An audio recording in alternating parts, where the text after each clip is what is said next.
നമുക്കൊരു ആവി പറക്കണം നല്ല ടേസ്റ്റുള്ള പോത്ത് വരട്ടിയത് ഉണ്ടാക്കാം. അതിന് വേണ്ടി ഒരു 1/2 കിലോ പോത്ത്, ഒരു 15 അല്ലി ചെറിയുള്ളി, മഞ്ഞൾപ്പൊടി, മുളക് പൊടി, മല്ലിപ്പൊടി, ഗരം മസാല, ഉപ്പ് ഇത്രയും ചേർത്തിട്ട് നമുക്ക് ബീഫ് ഒന്ന് കുക്കറിൽ ഒരു 8 to 10 വിസിൽ മീഡിയം ഫ്ലെയിമിൽ അങ്ങോട്ട് വേവിച്ചെടുക്കാം കേട്ടോ.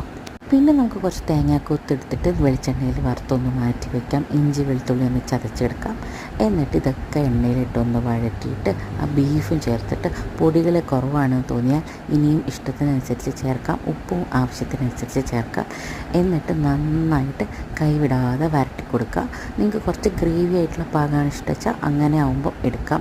ഞാൻ കുറച്ച് നന്നായിട്ട് കറുത്ത കളറാവണ വരെ വരട്ടി എടുത്തിട്ടുണ്ടായിരുന്നു കേട്ടോ. അതോടുകൂടി കഴിഞ്ഞില്ല. ഇതെല്ലാം ഉണ്ടാക്കി എടുത്ത് മാറ്റി വെച്ചിട്ട് ചട്ടിയിലേക്ക് കുറച്ച് ചോറിട്ടിട്ട് കഴിക്കണം. അപ്പോഴാണ് അതിൻ്റെ കംപ്ലീറ്റ് ഒരു സാറ്റിസ്ഫാക്ഷൻ കിട്ടുക. അപ്പോൾ എല്ലാവരും ഒന്ന് ട്രൈ ചെയ്ത് നോക്കാം കേട്ടോ. അടുത്ത വീഡിയോയിൽ കാണാം. Bye bye, take care.